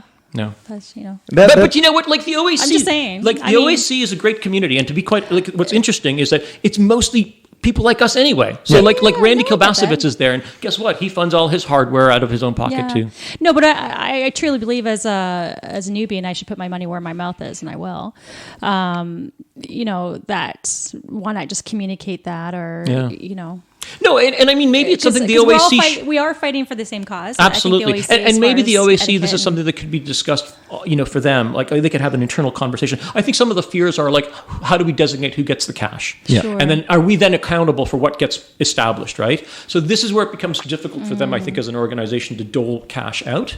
Gotcha. Or hardware out, because it's, as you said, there's no school that says, hey, you're a certified developer. So it's like, how do we ensure that when we give this stuff out, it gets used to put routes up? So for me, the little money that does come into the hardware fund that we run off of OntarioClimbing.com, we tend to give it to anybody who's either replacing hardware or looking to establish moderate climbs. I'm not interested in funding people's vanity projects. If you want to put up your 514, fill your boots. Do it out of your own pocket, because that's not going to help the community to the same degree as having more moderate sport climbs or having old sport climbs that are being used heavily updated. That's where the biggest wins occur. But I do believe like places like Halton region, they should collect money. I think there should be be a permit system. If you want to climb, you have to have a permit. They do this for bouldering in Niagara Falls, right? Yeah. And along with that, maybe that money goes towards that would be great replacement of hardware. I think the Rattlesnake project may have been partially funded by Halton. I don't know. I know they agreed to it. They were totally in favor of it. That makes sense. And I'll tell you, the reason that was such a huge win from so many levels is because it helped take some of the pressure off of Mount Nemo. And Halton, are concerned about the impact Nemo is receiving, right? And they're like, we can't have this place turn into Rattlesnake. And Rattlesnake, to some degree, is much better suited to dealing with those crowds. The talus base will not erode, right? Not to the same degree that Nemo will, where you have a lot of soil. Narrow. Exactly. And there's no vegetation there to be trampled. So it's a great area to have larger, more traffic. And much of the cliff wasn't being used. So why not put it to good use, right? Sure. Yeah. Like it had old quote unquote established routes that nobody was doing because they were just, I don't want to call them shitty, but they were like, they were kind of shitty trad routes that nobody cared about on loose rock, right? Yeah. So if you bolt them, you clean them, suddenly you've got something that's maybe more viable and adds to the area, right? So there's like 30 plus sport routes there, right? At a moderate standard. It's a great little area. Easy access. You got stairs leading to the base. Oh, totally. It gets sunlight, so it's warm in the spring. It's warm late in the fall, and it will dry faster than any other cliff in the Milton region, right? Yeah, and it's like if you combine that with the routes over at Bottle Glass. Yeah. Now you got a little viable area. Yeah, I'd like to see Kelso get done. Yes, and it it's all negotiations and all that kind of jazz. Back talk, And I mean, right now, one of the big things we're trying to do is ensure the OAC is try to get the Turtle reopened, right? Yeah. Let's talk about that one because sure. Yeah, that was a lovely experiment that didn't last. Yeah. So for those of you who don't know, basically, Turtle is a crag that you developed with a number of other folks. Yeah. Absolutely. And because it was in cooperation with the landowner, which is on private property, it was unheard of in Southern Ontario that a private landowner allowed us to equip a cliff on their land for us to go climbing. It was like, first of all, we're like, well, it's a nice little piece of rock. Unfortunately, the guy's house is down the hill. And when the leaves are not on the trees, you can see the house. It's not that far away. You get like 100 meters, Yeah. So it's like, and, we bumped into him. It's like, hey, what do you think? And he goes, yeah, I'm a climber. I used to climb in the past. I said, go ahead. Just fill your boots. It'll be fine. I'm like, you sure it's going to be popular? He goes, I'm sure it's going to be okay. I'm like, all right. We developed it. There was about 20 plus moderate sport routes from 5.5 maybe to 5.11. Mostly 5.10 and under, right? All properly bolted, good bolt spacing, proper anchors. The base, the base was beautifully stabilized. We did a bunch of work there to make sure to minimize erosion, put up big signs, wooden signs outlining best practices, keep the radios down, don't take a shit in the guy's backyard, beer and bongs at home, no hammocks, keep your dog on a leash. Better yet, if your dog has barking issues, don't bring them. Maybe not a good place to bring a big group, like really simple stuff, right? And we all took bets on how long it would take before it closed. And it actually took longer than we expected. I thought maybe by midsummer, but it actually went until that fall season, and it got closed because people just couldn't adhere to some of those simple things, right? The noise level, and the landowner said, look, it's just too bloody noisy. Even though you're telling people to keep their voices down. I mean, we put that in. It was an infographic. You didn't even have to read. It was an infographic in the little guidebook we published, as well as in that sign. It was an infographic. You could just look at the symbols and kind of figure out what they're talking about, right? Yet people couldn't behave. And we had folks go there and tell me, because I didn't climb there when it was open. After it got opened, I didn't bother going. Also because I didn't want to see it get closed. And people were saying, yeah, we went there and it was an absolute zoo. No. The place had 20 plus routes. You can't bring 30 people, like 30 of your closest friends, and go climbing there, right? on top of everyone else who's going. And so people didn't get it. And it's a shame. It's a lovely little cliff. But there is, talks, discussions are in place right now to try to get the place open. And I think what's going to happen is there'll be a permit system. Yeah, which will limit the number of people that can go per day. Yeah. So there will be no more than, let's say, 12 bodies there, or per day at one time, right? Mm. Well, because and hang on a second, liability too for him. Like, is that? It's not an issue. So there's the Landowners Occupational Liability Act, and this was, I remember this. I remember being a kid and getting these little flyers at home, and it was there's the Liability Act that the province put forward, and it simply said, it was based primarily at snowmobilers or hunters or other people that use the outdoors, and it said, listen, if you're on someone's property, hunting, fishing, snowmobiling, whatever. More traditional outdoor activities, right? And as long as they haven't done anything to overtly try to injure you, if you get hurt, you can't sue them. Because you're saying, I'm going to recreate on your land, and you're not putting up giant pits for me to fall into, therefore, you're not responsible. So I don't think landowners are really all that liable. I don't. And I think there's a misconception. And there is the reality where they just may not want to deal with it at all. Yeah. So who do you think would manage that permit system? I think the OAC will have something online. That's cool. And you'll be able to do it online just like you do for some of the places at the Red, right? And then there will be somebody patrolling at the base checking for permits. And your permit will probably be digital on your phone and demonstrate whether you've done or not. And you'll be asked to leave if you're not there, right? Which is fair. I mean, it's free for fuck's sakes, and you're climbing in some guy's backyard. It's a privilege. Totally. And that's what gets me is I don't think it's unreasonable at all. No, I don't think so. That permit is for fee. Yeah. Especially. And even if it isn't for a fee, like that's my whole point. It's like we're not asking too much. It should be. Yeah. It really should. It may cause an issue if you can afford.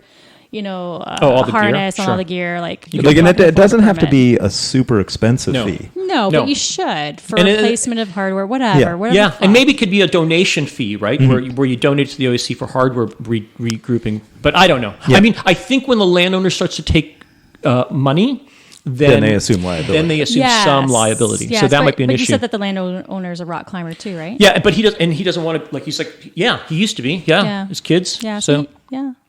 So I mean, we're lucky in many ways. It was a great little experiment, and it was like it was amazing when it opened how popular it was, and we did a really nice job with that cliff, just in every respect, not just building it, but also making sure the bases were stable. There was one particular slope that was quite steep, and so the terracing there had to be quite extensive to minimize that erosion, right? Yeah. Which would happen because there were like 3 moderate sport climbs there, and it was just going to get chewed up. So we did a really nice job with that whole area. Built in a little small belay station, practice station, so you could practice lowering before you got to the top, right? Nice. Just things that made it really suitable for new climbers. So back to like being exclusive, right? And wanting to keep areas to myself or using route names to drive people away. This is not the case. Most developers and most climbers today, they want to encourage climbers. Oh God, I don't think I've met any asshole rock climbers anywhere in the gym. There's obviously some out there because they're getting crags closed because they won't follow. Yeah, I hear that, but in terms of being inclusive and welcoming and giving you tips to help you, absolutely. Well, and I think as a new climber, I think one of the things what we run into with it is that when you get people that, and I'm just going to point out, like use Toronto as the example, because everybody makes fun of Toronto. It's the center of the universe, right? So you learned gym climbing at Joe Rockheads or wherever, one of the downtown indoor gyms. Yep. But you've never had experience outdoors. That's exactly it. You just nailed it. You're not an outdoors person. That's it. So you run into the thing where it's like, oh man, and you see the magazines and the Adamandras, and then you go climbing outside, and you don't know etiquette. Yep. You don't know where to shit. Yep. Basic stuff. And it's all these kinds of things where you just go, oh, okay, so we have levels that we need to teach you, like good climbing practices Literally. to keep you safe. Gym to crag. And almost like even like just the sort of that level beyond that.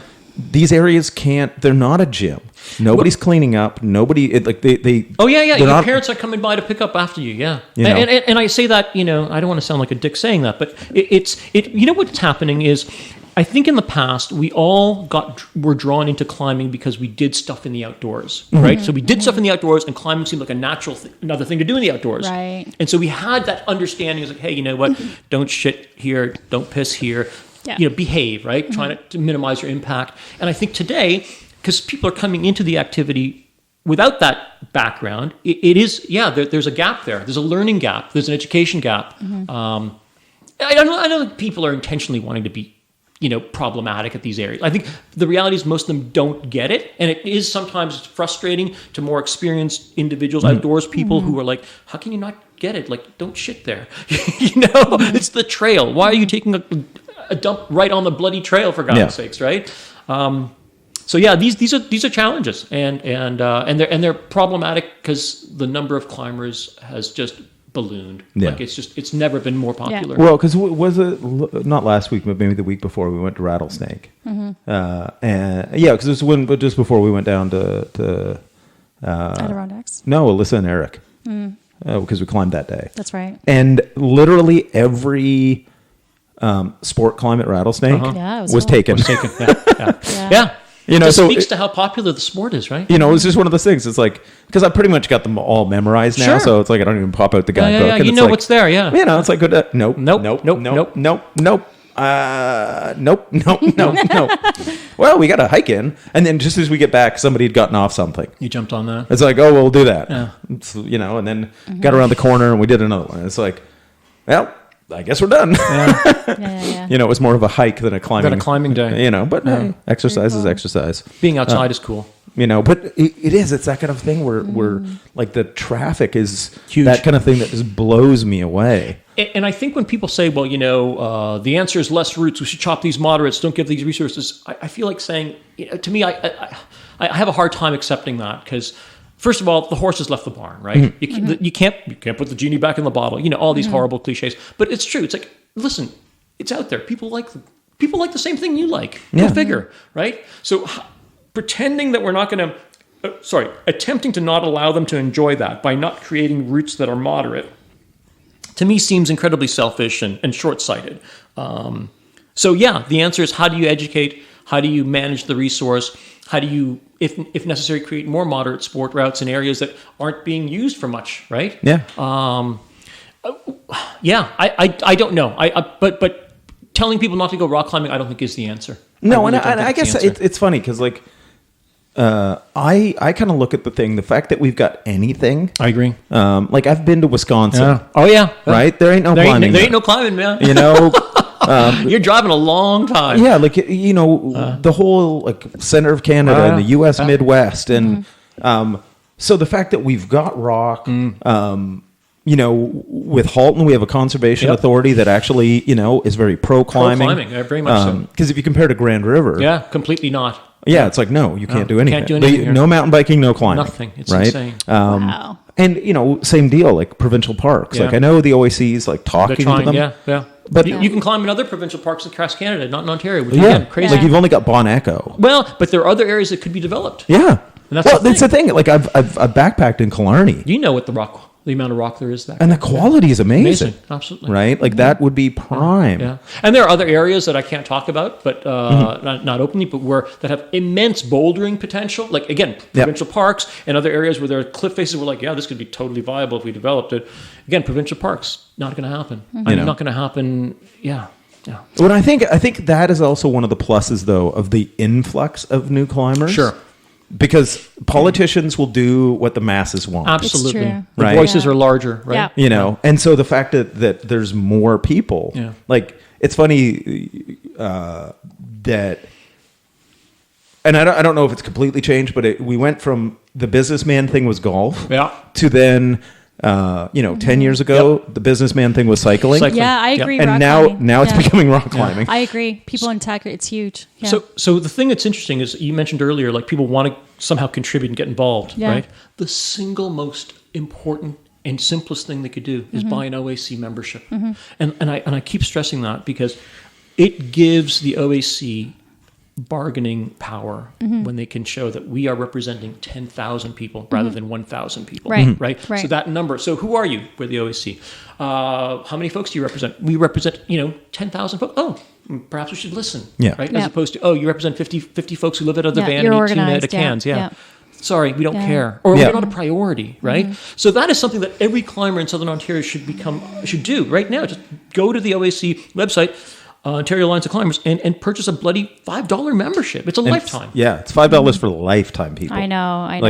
And it's one of these kind of no-brainer things because the more voices, it's like signing a petition. That's exactly right. The more people that are on it, then when they try to negotiate for access or any of these types of things, you're going to run into the deal of going, well, I guess obviously if you've got that many people, that's what people want. Absolutely. We need to acknowledge that you guys are out there and we need to somehow find a way to manage it. And because you run into the thing, rock is a finite resource. Yes. Like, at least in Ontario. It was funny. Climbable rock is a finite resource. This is what people forget. You got hundreds of miles, kilometers. Not all of it is worth climbing on, right? Yeah. Well, the funny thing, because we were down in Utah a couple of years ago, and I was talking to a guy at like one of the little outdoor stores in this tiny little village, like Escalante. Right. And I was like, have you guys done any climbing, on like 50-mile ridge? Right. Like it's 50 miles of 1,500 foot high sandstone.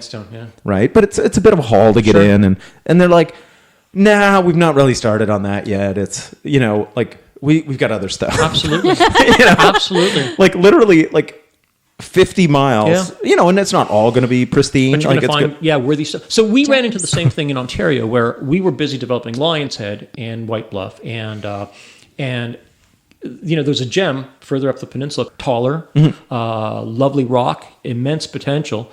And we were just like, we'll get to it eventually. Eventually it became a nature preserve and we're never going to get to it because it's now closed, right? And there's a tendency to want to hit the low-hanging fruit first. Yeah. And there's a perception that, it'll always be there. And in some cases it will not always be there. Especially some routes on the escarpment where it's like stuff that I climbed when I was a kid has fallen down. Yeah, that's also a good point. Yeah, the thing that eats hippies that keeps falling down. Yeah, at White Bluff. Yeah. Go ahead. Oh, this is a terrible transition and you're going to give me shit for it. Oh. Well, hey, I will not prejudge. You make your transition. I want to ask about Project Crownland. I saw the video on that, and so how long ago did you start on that? Actually, where is it? So it's in northern Ontario. There's a little town called Iron Bridge, just a couple of hours north of there. It's a 2 kilometer long cliff, about 150 meters at its highest point. It's got pretty good rock. I mean, good rock for that part of the world. It's lovely. No crowds, which is kind of a win. Danilo, I can never pronounce his last name. He found the cliff. Randy Kilbasevich, he brought us up there a couple years back and said, you might be interested in this, because he knew I was getting really burned out on the climbing scene in Southern Ontario because we didn't have a whole lot of stuff to work on. And I got pretty stoked about it. Christine was with us and she was psyched as well. And we've gone up a bunch of times. It could be one of the best places in the province. It's got some logistical issues that drive me insane. Primarily, how do you get in?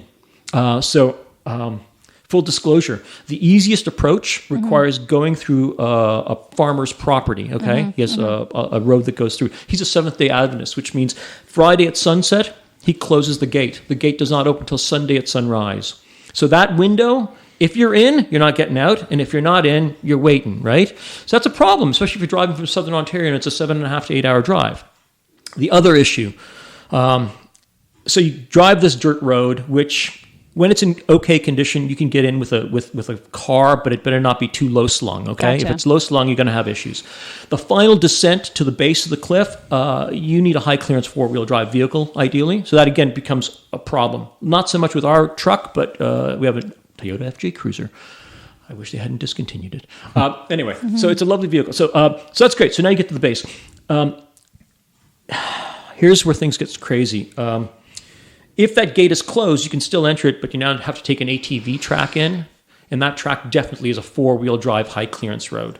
In the spring, when the frost starts to leave, those roads become bogs and vehicles get stuck. We've had it stuck. It took us like 5 hours to get the truck out. It was so submerged in mud that I had to get in and out of the driver's seat through the window. Like I couldn't open the doors. It was Nate and I, we were going in early in the spring before the black flies. Yeah. And this is common in Northern Ontario. The frost starts to go, the water has nowhere to go. It kind of sits there, turns into a bog. And the truck just kept sinking deeper and deeper and deeper. And it took us like with a chainsaw and a bunch of hard labor, maybe 5 or 6 hours to get the vehicle out. And then we just tried to get out. So these are the logistical issues because you want to get up there before bug season because bug season is pretty hateful. Yeah. And then the fall is lovely, but the fall is lovely everywhere, right? So it's a great place. I love it. I mean, I love it. I wish I had more time. I wish I had more time. That's sort of was one of the things we run into, isn't it? Yeah. Basically, it's there's so many awesome things. Absolutely. And like places to explore. And especially if you're developing a crag, it's one of those things. Like whatever you think, okay, you have one route planned. You find the line, whatever you think it's going to take you, it takes infinitely longer. Yeah, it's like renovating. It's like renovating. You think, it's going to take no time at all. No, not even close. Yeah. And it's the same with this place. And so some of the things in that video we talked about, I think, are transferable to any climbing area. Look, if you want to create a place that you and your friends climb once or twice, don't worry about what you do. That's fine. But also be aware that it'll be forgotten, right? Like forgotten in the sense that the work you put in, no one else is going to participate or enjoy it. So what really needs to make areas viable, you need to have proper trails, proper bases. You need to develop routes so that they're properly equipped. Especially if you're rappelling in. There's no excuse to not place bolts appropriately or clean the route properly if you're on rappel, right? Yeah. And again, all of this stuff is not very glamorous, right? But it takes a ton of time, right? And people would rather be climbing. Yeah, because this area is what you refer to as the eyeball, right? Yeah. So, because I think it was like September last year, I already had a trip planned, but you'd invited me up there. Yeah. And so I'd been looking at all of your like info you sent me, as far as finding location. Yeah. And if I'm not mistaken, like there is a road it's visible from. Yep. But then there's a bloody river in the way. That's right. Yeah, it's literally like you can. Yeah. So there's the other option. So now, let's build a bridge. Yeah, build a bridge. No, seriously. Like that would be the easiest answer. If we could build a proper bridge, it would be dead easy to get in there. Yeah. Dead easy. You got all these small factors conspiring against well, because it literally it is visible from the road. Absolutely, it is. Absolutely. So even if it was just a pedestrian bridge, like a proper, but a proper pedestrian bridge, I agree, would make it accessible. I'm all for it. There's all sorts of crazy talk happening right now, trying to decide how viable all that stuff would be. Right? Because here's where. Tyrolean Traverse, anyone? It's always that's actually on the list, by the way. Because that Zip farmer line. is going to stop. So the reason he maintains that road and grades it is because he allows logging companies to go in and log the land. And once that permit expires, there's no incentive for him to manage that road anymore. So if that road goes, the only way in will be through that ATV trail access point, and that road will continue to just erode through use, and it will definitely be like 4-wheel drive, high clearance, proper access, proper vehicle to get in access, right? So I used to ATV years ago, and we went to a community called Mount Everett in Kentucky, like real redneck area. And the town was fueled by mining. It went belly up, but the miners' company gave access to the mountains and everything to the people. This town was so smart because... Of course they were. They actually made it a very ATV-friendly town. Because it brings in revenue. Everywhere. Absolutely. You can camp. They just want you to come out to their campfire, tell some lies, buy some moonshine. Buy gasoline, buy groceries. That's it. Are there any other communities that you've ever heard of, just out of curiosity, from a rock climbing perspective, that's a rock climbing friendly community that has provided infrastructure towards, like doing these things? Sure. Like, I mean, there are places in the U.S. where this exists. Yeah. Not a ton of places in Ontario. Obviously, in Europe, it's much more common. Like, you'll get city councils like funding the development. Yeah. So you could like be paid to bolt routes, right? Which is and they'll supply the hardware, which is like this is amazing. Yeah. Right. Well, I asked that question because especially as this becomes more and more of a popular thing, Sure. cities are you're always about. I come from economic development. They're always looking at best practices and is there an economic benefit to doing this? There would be if you developed an area properly. So Lions Head is a great example. This place, like, it doesn't have enough camping. It doesn't have enough. Like, it has nothing. It has no infrastructure, right? Yeah, it's true. It like and I don't know. I don't know what the answer is. And I mean, I think a lot of cities or regions, they see a greater benefit from property taxes rather than creating infrastructure to promote ecotourism on some level. It's like, hey, people just like property taxes are how we're going to fund it. It's like, well, really? Niagara's come a long way. I'm from St. Catharines. Right. So I don't recall bouldering being there when I was a kid. And I went to Glen. It was there back, recently. way I'm back. like, holy shit. Yeah. You know, this is really cool. And they charge money for permits See, back and in the stuff. day, like, because, you know, back in the 90s, I'd climbed at Niagara Glen. Yep. But there were some things that were different than, because I always kept my shirt on and I never wore a beanie. Right? So now, like, if you look at, like boulderers, Yeah. they don't own shirts. They all wear beanies in the summer. Yeah, and you know what? Like I used to free solo back then. You know where the aerial cars? Yes, cars? yes. I used to do all that. Oh, that's funny. It was really stupid. Yeah. And now We're all I'm too younger. scared. We're all younger. You know, but that's the thing where it's developed this whole. Sure. I for Niagara, it's like the barest drop in the bucket. Yeah. The tourism dollars that climbing brings. But you could exploit that. I mean, I think Yeah. if communities were switched Yeah. on, you would find a way to tap into it because, see, and I've said this before, climbing is really amazing in this sense because we, as climbers, will build the infrastructure Yep. to attract people to your community to spend their money. Oh, I know. Like, I mean, this is insane. Yeah. Like, I don't understand why communities don't embrace it or find a way to incorporate it into their overall economic plan. You know, I mean, we'll do it regardless. So Yeah. where do you think has the potential? I think if From there a was logistics perspective, logistically, I think the Yeah. Beaver Valley area, if it had a place for people to camp and a pizza Yeah. shop, right? Yeah. Like, I mean, if that We need to like start You need more franchising Portu- Miguel's. You need more Portuguese. You need He's Portuguese, something. Miguel's? Pardon? yeah, Portuguese. yeah, Portuguese, yeah. Anyway, I was just, So it's funny because, like, you could then tap into the road cycling, mountain biking, day hiking. All of that could exist because right now, if you go climbing in the Beaver Valley area, it's just 2 hours from here. Oh, 2 yeah. hours of the largest population in Canada, there's right? so much land there. yeah. Yeah. And there's just nowhere really to stay. And And, that- you're and driving that- home at night. Yeah, and that's what they're known for. Like Yeah. they're known for all year round Of course. adventure. Yeah, but So it's it'd kind be of known as a natural. day place Day only. or you're renting a chalet Yeah. at Collingwood. And I remember when we were climbing more up in the swamp area and in that area in general, we would. I mean, when we were developing the cliff, we would just sleep at the base, right? But afterwards, we would just like, well, there's nowhere to camp, so we would just rent motels. Well, But then the problem became that you couldn't find motels that were open. Like they would book so far in advance. Yeah. And you're like, you're screwed. Yeah. And we tried to stay at Craigslist Provincial Park. It was like $40 for like it was pretty. It's a pretty like. But what about cost- that? What about the University of Toronto Chalet? The little climbers hut there that's there. That's small, and secondly, it's only for University of Toronto Outers Club, right? So you need something bigger. Okay, when you saw how many people were at the Beaver Valley Climbing Festival. Yeah. Like, I mean, the camping, did you go to the back and check out the camping? It was We insane. camped at it, yeah. Yeah, insane. And I mean, you don't need anything that big, but it wouldn't hurt to have something, half that size. Well, and even if something like the Rob Roy Farm, Yeah. like, had more individual campsites, not just sort of group, and they sort of marketed it year round. I think, yeah, I don't know. I mean, it's okay. The Red River Gorge, another classic example. We started climbing there in 1990, 91. Miguel's had parking for maybe 10 cars. Okay, like literally, that was it. All those shops and cottage rental, none of that stuff existed. None of it existed. Now, did it all come about simply because of climbing? Probably not. But I think a lot of it did, right? A lot of it did, yeah. And then you attract more recreational users because it's a beautiful part of the world, right? So all those businesses did not exist, right? Climbing brought much of that economic benefit to that area. And let's face it, climbers today, they generally have money. Climbers are not dirt bags. Like the whole notion that climbers We are just still pretend dirt to be. bags. We pretend to be. And it's like, stop it. It's like the motorcyclists.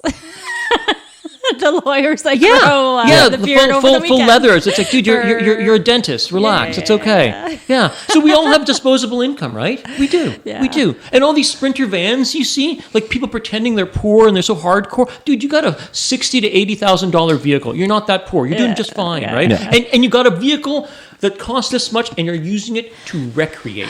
You're doing fine. I just can't help but think there's money here. There's an opportunity. There is. I don't know. I don't know It should which be, city council should be approached and how it should be approached. But I think, to me, it just seems like a lost opportunity, right? Mm-hmm. And I know when we were talking, so when Old Baldy was repurchased and climbing was allowed, I remember we had a meeting with city council, and that was one of the things I brought up. I'm sorry, it got repurchased. Can you explain that? What are you talking So about? Old Baldy. So this is interesting. So our guidebooks, full circle. One of the things we've done is we've listed every area that has had climbing. Okay. And the reason we've listed it, even if they're closed today, is because they may eventually reopen. Okay. Gotcha. And you want to have a history of what's gone on there. Sure. You know, and also demonstrate how long ago it took place, because it could provide some leverage when you're negotiating with land managers. Like, look, your grandfather. This is not a new activity. It's been going on here since 1971, right? So you can kind of show that. Here it is. And eventually, if it does get open, you don't want people destroying other people's routes by saying nobody climbed this. Well, That's yeah, right. actually, these people did. So anyway, Old Baldy used to be open, got closed, then got opened with that permit, and then was going to get closed because it was going to get sold and all sorts of madness. So we started on Ontario Climbing. I just did this little simple campaign, said, hey, let's raise some money to try to purchase the place, right? Because that was what we had to do. We had to purchase the property. So I think we raised like $7,000 through individual donations, or six and a half. I'm not sure. Not a huge amount of money, but some. MEC came in with a huge whack of money. Like, I can't remember, but like 100,000+. A couple of other organizations, Alpine Club Canada, they all donated. And we bought the land, and then we gave it back to the Conservation Authority with the understanding that it was now going to be open for climbing, right? Oh, wow. So where was I going with this? So when we were meeting with the city council, because they were psyched to have it open, right? Because it meant tourism on some level. I said, listen, if you could find some camping options, you would transform the whole area. That town of Kimberley would be booming. It's got the little pizza shop, the Kimberley shop. Yep. Like that place has great food. I mean, it would be amazing. I want to move there. It's a lovely part of the world. I want to get back into economic development. I said I'd never do that because I work Honestly, in regional. that place would kill. Like, seriously, you're close to Old Baldy, Devil's Glen, Metcalfe, the Swamp, Al-Qaeda. They're all within like 15 to 20 minute drive. It's literally the Red River Gorge being redone again, right? Like, you know what I'm getting at. Yeah. I'm exaggerating a little bit, but it's all here. Yeah. It's all here. All people need is a place to not have to drive back home from every night. You know what we need to do? We need to find people in economic development, the cities that rock climb or want to. Yeah. Well, it's all the ecotourism. Yeah. 'cause Of course it is. If you've got hiking, mountain biking, and climbing, Yeah, and because they're all affluent. The sports. riding up there is phenomenal. Yeah. The riding up there, the yeah. road riding and the mountain Yeah. biking is phenomenal. Yeah, and then one day if you can't ski because your knees are Sure. blown out, you can rock climb. Absolutely. I mean, there's options is what it come down to, right? Yeah. So, I think it would be great. And it's like I don't want to drive up there and then have to drive home on a Saturday. I'd rather Yeah. stay up overnight and then climb on Sunday as totally. well, right? Well, and that's all those things that then add to that economy. Of course. Right? If you're not staying there, right? You're not buying the dinners. You're not going, oh, shit, I forgot my chalk and having to go You're buy not buying whatever. groceries. You're not buying I'm sure gas. it's top of mind for them because when I was living in St. Catharines, Niagara, that was a big deal because people were only coming in one day, and they added the people mover, they added all these attractions to get people to stay 2 to 3 days. And I think that they're doing that now. I wouldn't be surprised if Collingwood wants to do that. Again, Kimberley, little town of Kimberley, sleepy little town. It Yeah. would work. I don't know what the zoning's like. I know they had issues Yeah. with the zoning. I don't know what the permit systems are like. But if they could find a way to do it, I mean, why would you go There'd be elsewhere? money for them too, funding wise. You should go talk to them. Just Yeah. saying. I never said I'd get back You into could city. be a hero. You could. We maybe get like a little bronze Absolutely. statue. We of would you. at the base of the campsite, right? You know? Yeah. Sort of you just standing there looking all, in your little bronze statue. Majestic. Yeah. Victorious. No, that's a fun spot. It's so beautiful. It's wonderful. And in the It really fall, with is. the leaves changing, people would go. Some would God. stay overnight. I mean, it's like, why not? Why not offer these options? That's a really great place to retire It's wonderful. around here. Yeah. Except for Utah. Utah's nice, That's too. where we Utah's nice That's too. our plan. Yeah. Anyway. There's a bunch of Wow, options in the this US. was a lot of fun. We could live next to Alexandropoulos in, Summerlin. Yeah. Yeah. That's pretty cool too. But what were you going to say? I was about to wrap up. Oh, that's awesome. It's been an absolute pleasure. Yeah. Yes, thank you. You're very welcome. I coming from as a newbie climber, I should stop saying that, but Eventually- honestly, we all were, though. We all were. This is what Yeah. people forget. But we're so lucky. So thank you to you and very Christine for welcome. all Very the work welcome. that you've done. Yeah. I know I echo this from everybody And Justin, else. too, in And the Justin books. and Nate and a bunch of people there's have a done whole tons of work. crew. Yeah. There's a It's whole a small crew of folks that have really done a lot to, bring climbing in Southern Ontario forward. It's amazing. That's why we wanted to have you on the you so podcast much. today, was to Thank share you. that story. Yeah, and if you're somebody who's offended by route names, get over it. Do your research. Yeah, and even if it is offensive, when I was a kid, we had this little phrase. You probably heard it: "Sticks and stones may break my bones." And so when people would put stones in the snowballs, like that did hurt. But I was kind of a fat kid, and they called me Blimston rather than Winston. And you've done fine, haven't you? And listen, I'm fine. It did no lasting injuries, but I still have scars from those snowballs. So it's that kind of deal where just like if there's a program you don't like, change the channel. Right? Gus has a great idea, because he's sort of documenting history. That was the goal. If you don't like a route name, but you still want to do the route, scratch it out with a Sharpie. Yeah. And then write your own name. Yeah. Because it only matters to you. Yeah. Yeah. So let's go through a few things. So number one, where can people sort of see your stuff? A couple places. Climbing gyms. Many of the climbing gyms in Southern Ontario carry our books. Mountain Equipment Co-op at the moment carries our guidebooks. You can also purchase them directly from us at OntarioClimbing.com. And those are the primary sales channels. Yeah. So if you want to get a feel for the climbing scene in Ontario, I was also going to say Rack Up as well. You can buy digital guides on Rack Up. I can't believe I forgot that. Yeah. Rack Up. Go to Ontario Climbing, sign up for the forum. Yeah. Everybody that you've talked about, is there, and they're posting under their own names. It's a pretty civilized and inclusive community, all things considered. When most online forums or online discussions usually degenerate into name calling pretty darn quickly, this is not the case. And it's quite amazing, and people who are willing to share information and encourage you to become a better climber. So David Smart, who is one of the most important first ascensionists in Southern Ontario, he's on there, posts under his own name. Yeah, it's it's amazing that you can talk to these people. And again, it doesn't matter. They don't care how hard you've been climbing or how long you've been climbing. No, because we all have that same thing, which is it's a sport you love. Yeah. You want people to do it better. Absolutely. You want people to stay safe. Absolutely. Crazy talk. And More not crazy talk. not be dicks. Yeah. That's really none of it's rocket science. No. Heck no. Right? But it's one of these things where there's many ways to do it right. Yep. But there seems to be even more ways to do it wrong. Absolutely. And this is a sport. Don't take it for granted. Always check your knots. Yep. Communicate with your partners, all that kind of thing, because it is a sport that has a body count. Yeah. If you do it wrong. Yeah. Gravity hurts. Yeah, when you hit sometimes the it has a ground. body count even if you do it right. Yeah. Because rock breaks and Yeah. shit like that. So basically go to Ontario Climbing. You're also a writer, so there's a ton of content on Ton of there. content, and it's all primarily climbing related. Some product reviews, obviously specific to climbing. Some Well, you did news the tea stories. kettle. I'm not sure how the... I like the tea kettle. I like the MSR tea kettle. I actually...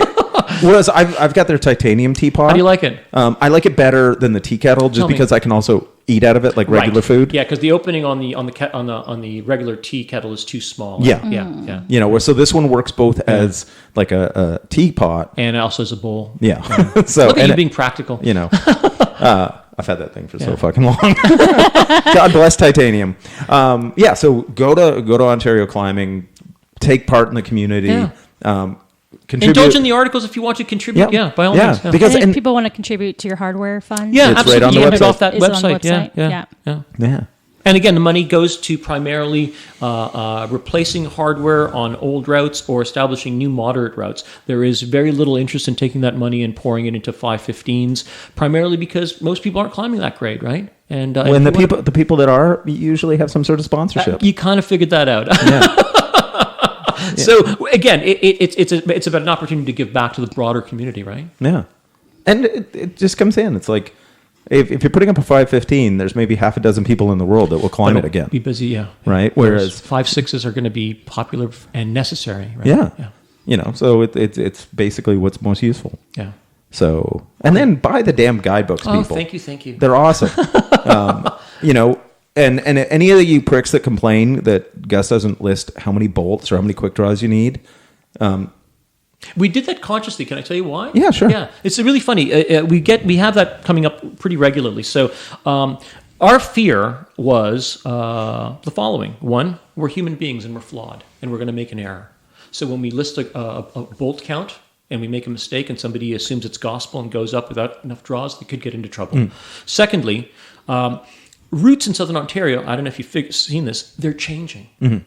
Routes are being adjusted, moved, bolt counts are changing. And again, putting an inappropriate bolt count or an erroneous bolt count could lead to issues.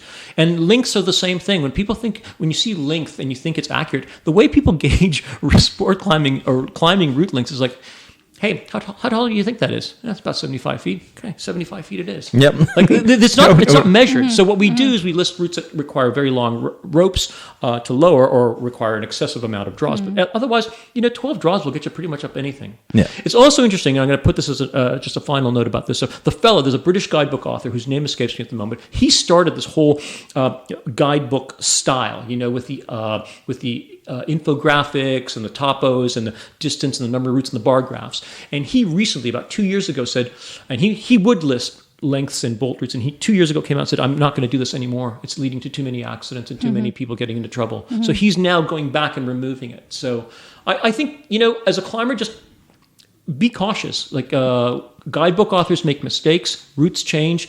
Always bring a few extra draws with you when you're starting out on something you're not sure of, because it'd be really shitty to kind of go through. Yeah, because fundamentally you're still responsible for yourself. There was an accident that happened at Devil's Glen, at Old Baldy, Black Forest area this summer, just because of what we're talking about. A route in another guide had been listed as a sport climb, and somebody went up thinking it was a sport route because it was mostly bolts except for the top. Didn't have enough draws. Well, there were no draws. There was no place for him to clip. Fell and hit the ground. Had to get evac'd. And I know when we looked at our guide, we said no, it's listed as a trad route. And actually, the text was interesting. We said this could almost be a sport route, except it doesn't have enough bolts near the top, right? So this was inappropriately documented. Somebody got on the thing and got hurt this summer. Mm-hmm. Climbers need to be aware that guidebook authors, all of us, we make mistakes, and don't take any of these numbers as gospel. They're a lot less useful than you think. Yeah. So there we go. That's like a good safety note to wrap up. Mm-hmm. So until next time. Work hard, play dirty, and stay safe.